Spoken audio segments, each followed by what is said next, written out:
Hello everyone and welcome to part 2 of this webinar on GDVs. In part 1 we talked about how to diagnose a GDV and how to stabilise the animal prior to surgery, and in this part we're going to talk about when you should operate on it and what you should do during surgery. This webinar is part of our recent graduate programme. We release them regularly onto our YouTube channel, so do make sure you subscribe and you'll be the first to know when new webinars are released. So in terms of when we operate on these cases, traditionally everyone used to think about GDVs as surgical emergencies, so we'd be very keen to get these animals stabilised as quickly as possible and then into theatre. But there's been a couple of papers now sort of suggesting this might not be the best way to manage them. So the first one indicated that there was a better survival rate if you had an increased time from presentation until these animals went to surgery. And then there was a second paper shown here showing that essentially if you had a prolonged period of stabilisation before surgery, these animals would ultimately have a better outcome. So I think the thing to bear in mind with these studies is that it's not always the right thing to wait before you operate. So there will be some cases where, for example, the animal's really unstable, it's having some breathing difficulties, or it's just not coping very well and you're struggling to decompress it. And so for those ones, clearly if you waited before operating, it might unfortunately be that that animal doesn't survive. And so, as I said before, for a lot of these animals, we will still need to take them to surgery fairly swiftly. However, there will be a subset of cases where you've managed to give your fluid boluses, as we discussed, you've decompressed the stomach by passing a stomach tube, and actually the animals are then doing really well. You know, you've restored perfusion to the stomach, you've got your venous return coming back from the caudal abdomen because you've got the pressure off the vena cava. And in those cases, you can understand why a short period of stabilisation might actually be better for the animal, because it will give them time to recover, and it will also ensure that you've got the full team available during the day for operating. So that's sort of how we're starting to approach these cases now. So for those ones that you can stabilise, waiting a little bit before you operate might be reasonable, but there will be a proportion of cases that you can't stabilise, and those ones will need to be operated on sooner. Once you've made that decision to go to surgery and you've decided when to operate, then you've got to sort of plan ahead what you're going to do. So particularly for the unstable animals, when you put them on their back and start clipping them, that might actually tip them over the edge. And so for those ones, we would usually try and pre-clip the abdomen if we can, even pre-prep it for surgery if possible, so that you can then, in theory, just induce your anaesthetic fairly rapidly, get your cuffed ET tube in place so that you're protecting the airway, put the dog on its back, do a final prep and get them into theatre. And as part of that, we'd obviously make sure that the surgical team was ready to go, the kit was ready and opened and so on. If you don't have to do that, or you can't because the animal's stressed, then you just induce anaesthesia as normal, still try and get your ET tube in fairly swiftly and cuff it to make sure they're not regurging and aspirating, but then you can then flip them over, start clipping and prepping, ready for surgery. And just make sure that you do quite a wide abdominal prep, just to make sure you've got sufficient access and that you go beyond the xiphisternum, because you may have to open up the very cranial abdomen during surgery. Once we get in there, the first thing we're going to do is confirm the diagnosis that the dog's got a GDV, and I'll show you how to do that, and then how to derotate the stomach. Once we've done that, we're going to assess the gastric wall for viability, and if there are areas of gastric wall necrosis, which we see commonly on the greater curvature of the stomach, then we would be looking to resect those areas to remove all the necrotic stomach wall and then sew the stomach back up. You're then going to want to have a look at the spleen and assess that for bleeding, and if you have got tearing of some of the splenic vessels, then you might have to do a splenectomy at the same time. I'm not going to cover that in this webinar because Nick Gall covered that really nicely in the last set of webinars, so do look back on that one about how to do a splenectomy if you want to. And then finally, we know that these dogs, if they've had a GDV, they're really prone to having further episodes of gastric dilation and volvulus, and so we would be looking to do a gastropexy at the same time, and again I'll talk you through how to do that. Finally, you're going to do a routine abdominal closure and then just monitor those animals post-op, and we'll cover how to manage these animals after GDV surgery. So as I say, the first thing to do is get into the abdomen, and we will look to operate on these cutting right up to the xiphisternum and even a little bit beyond. So you can see in the images on the screen at the moment, particularly on the right one where the xiphisternum is visible, that I've cut up to the xiphisternum, I've removed the falciform fat, and then I've actually extended the skin and the muscle incision a little bit beyond the xiphisternum. So as long as you stay superficial to the xiphisternum, you won't cause a pneumothorax, but you do want to make sure you're not cutting alongside it, because then you risk cutting the diaphragm and introducing a pneumothorax. Once you've got your exposure, when you first go in, you'll often notice that the stomach is covered with omentum, and normally that shouldn't be the case. So you should normally see the sort of ventral cranial surface of the stomach not covered in omentum. So if it is covered in omentum, that's usually because there's been a torsion. And typically these torsions will be in a clockwise direction. And so what you need to do to derotate them is you need to stand on the right side of the dog, reach your hands over the abdomen to the far side on the left, and grab hold of the pylorus and pick it up and pull it back over and put it back on the right to where it should be. Sometimes at the same time as doing that, you have to press down on the body of the stomach, particularly if it's quite dilated. And so do check, and if it is really dilated, consider trying to pass a stomach tube again during surgery, just to empty the stomach fully. I've just got a video now to show that same thing. So you can see in this animal, when you first go into the abdomen, you can see that the stomach is covered with omentum. So this dog has currently got a gastric torsion. And so what we're going to do, as I say, is we're standing on the right, we're reaching our hands over the top of the stomach, down on the left-hand side, trying to find the pylorus and pick it up and pull it back onto the right-hand side. And at the same time, from the right, push down on the body of the stomach and try and flip the whole thing over. So this is us doing that here, and you can see how that stomach flips back fairly nicely, and then hopefully you notice now the stomach isn't covered with omentum, so that's an indication that we've got it back in the right position. And then all you do then is do a final check, and then we would always want to feel down along the body of the stomach up towards the diaphragm, feel for the esophagus, because there's always a little part of the esophagus that's in the abdomen, and check that everything feels that it's back in the right position. Once you're happy with this, as we said earlier, the next part of the surgery is to assess gastric wall viability. So this is a different dog now, but you can clearly see on this photo there's quite a well demarcated zone of stomach wall where the stomach is looking that sort of horrible dirty grey colour. And if you palpate that bit of stomach wall, it feels really thin, and that's another indication that this gastric wall is not viable. So often it will be this dark, dirty grey or black colour, and it will feel a lot thinner than the rest of the stomach. If you do this, once you've derotated, it's often worth just waiting a few minutes, just let things pink up, because often there'll be a zone of transition between necrotic and normal stomach. And actually, if you wait a few minutes, that might declare itself. So it might become that nice, healthy sort of salmon pink colour, or it might stay quite a dirty, congested colour, in which case you know you probably need to remove that bit of stomach. So the stomach has a really good blood supply, so you can remove quite a large portion of the stomach and not worry about ischemia of the bits around it. So the way that we normally recommend doing this is placing a series of stay sutures around the necrotic part. So you place them in the healthy stomach, but working your way along, doing 4 or 5 around the bit that you're hoping to resect.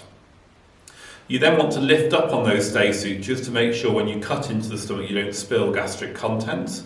And then just using some medicine-bound scissors, you can cut out the portion of necrotic stomach.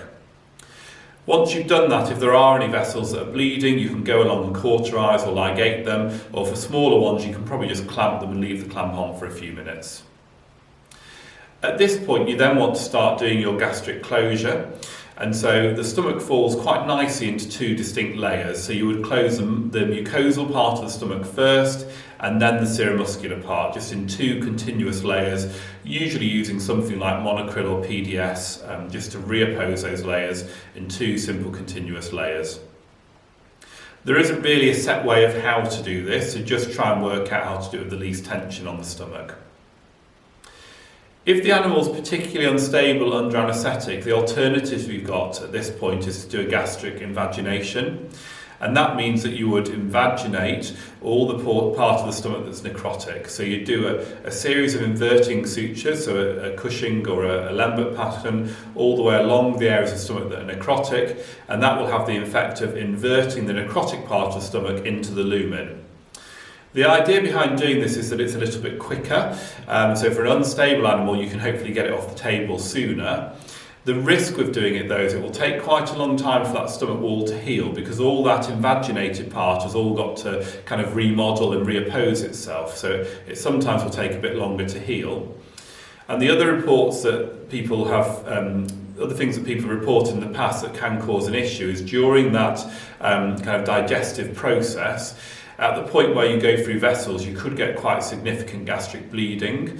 So you could have a situation where you get a lot of bleeding within the stomach, and then you can get hematemesis secondary to that. And the other report is that that sloughed area of stomach, so when it does slough off, it can actually cause a duodenal obstruction, which would mean reoperating to remove that stomach where it's got stuck in the duodenum and it's caused a function or a structural outflow issue to that stomach.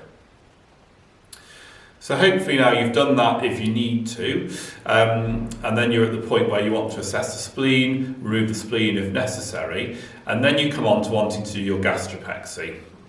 So this is just a slide on gastrectomy that we've already talked through, and the only other thing just to add to this is sometimes you would use surgical staplers. So if you've got those available, that really speeds up doing the gastric resection, but they are quite expensive and a lot of practices won't have those readily available on the shelf.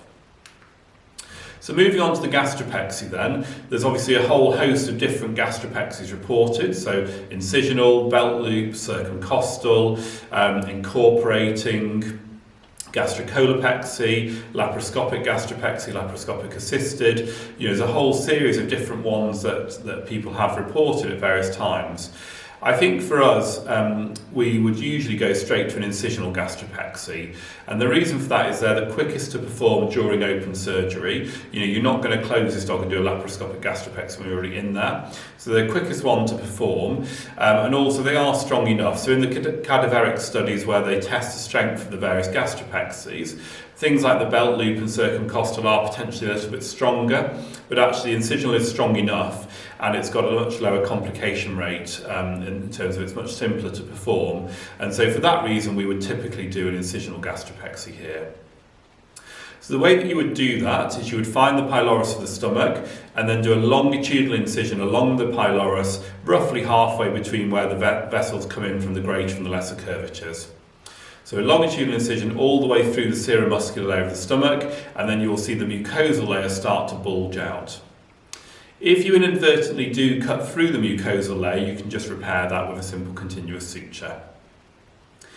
Once you've done that, the next step is to try and work out where on the body wall you're going to do your abdominal incision. So the way that I would do this is to hold the stomach in a fairly neutral position. So pretend the dog stood upright, hold the stomach roughly where it's going to sit. And then if you press the pylorus onto the body wall, where you've made your cut, you'll leave a little line of blood on the body wall, and that's where you're going to do your abdominal wall incision.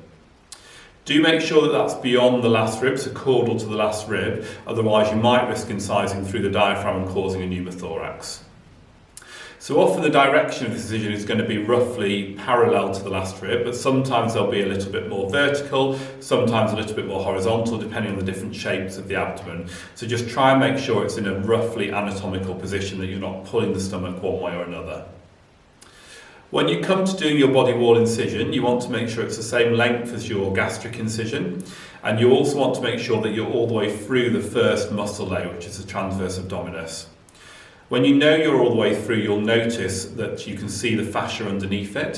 So when you can see that nice silvery fascia or a bit of fat, you know you're all the way through. At this point, you want to run two simple continuous sutures. So you're going to suture the cranial part of the pyloric incision to the cranial part of the abdominal wall incision, and I'd usually do that one first. And then you're going to suture the caudal part to the caudal part.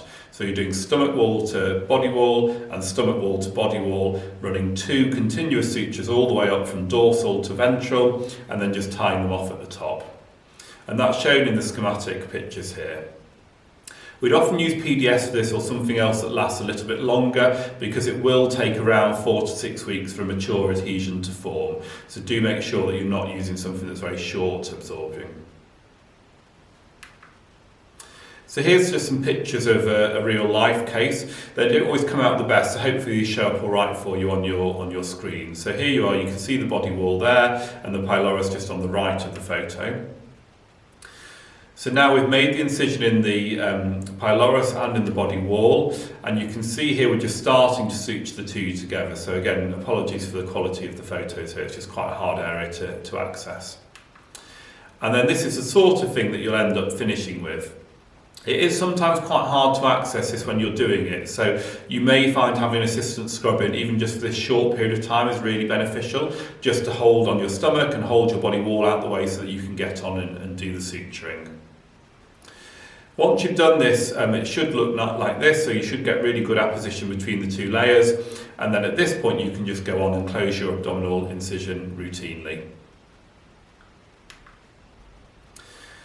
So finally, you just need to think a little bit about the post-operative management and also the possible complications you could encounter in these cases. So make sure they're well analgesics. These will usually have full mu opioids post-operatively, certainly for the first 24 hours before switching on to a partial mu like buprenorphine. Make sure you're keeping on top of your electrolyte, fluid and acid-base balances, so you may want to repeat blood gases every few hours post-operatively if you've got concerns. Obviously the dog's doing really well cardiovascularly, that's less important. We'd normally try and feed these animals fairly soon after surgery, and so we know that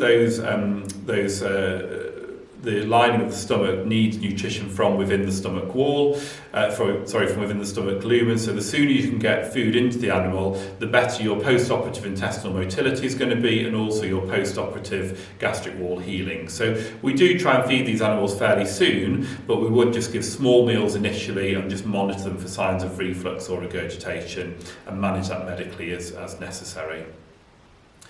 As I said, we want to be a little bit aware of intestinal movements. So some of these animals can have ileus post-operatively just because everything's been a bit pulled around and stretched. So if you are seeing signs of that on your point of care ultrasound, you might want to consider putting them on a metoclopramide CRI just to get things moving through the intestines.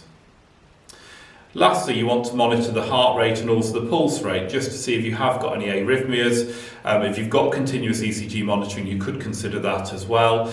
And then really we're trying to keep an eye on any signs of premature ventricular contractions or ventricular tachycardia, as we discussed pre-operatively, because if you are seeing any of the things that we discussed, then you would want to consider starting a lidocaine CRI just to make sure you're not getting any big issues with arrhythmias and cardiac output, which could ultimately lead on to something like ventricular fibrillation, which could be fatal. And then the final point just to consider in this series is that we're talking about sort of GDV surgery and how to manage those emergency cases. But actually, if you have got an at-risk dog, you should probably consider, or at least have a chat with the owner about doing a prophylactic gastropexy. That's something that more and more places are offering laparoscopically, either at the same time as a variectomy if they're female, or otherwise just as a standalone procedure. And obviously the risk of doing a prophylactic gastropexy will be less than that of an animal having a GDV and the risk associated with that. So particularly for at-risk breeds where they've had a relative that's had a GDV, those would be the ones where we'd be sort of pushing a laparoscopic gastropexy if that's something the owners want to consider. And as I say, there'll be various referral centres that will offer that technique and some first opinion practices. So I hope you found this series of two webinars helpful. We've discussed first of all how to diagnose and stabilise the GDV, and then in the second part we've discussed how or when to operate and also what to do during surgery and into the post-operative period. We'll be releasing more of these webinars regularly and also some other things on our YouTube channel, so do subscribe if you want to be the first to know about them, and we hope you found this useful. Thank you.